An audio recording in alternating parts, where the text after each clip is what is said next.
Hey everyone, in this quick video, I'll show you how to use your Starbucks gift card in the Starbucks app. Let's get started. First, open your Starbucks app on your phone. And once you're on the home screen, tap Pay at the bottom right corner.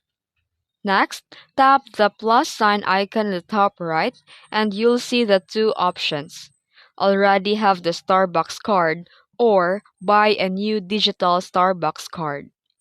Then, if you already have a physical card, tap Already have Starbucks card.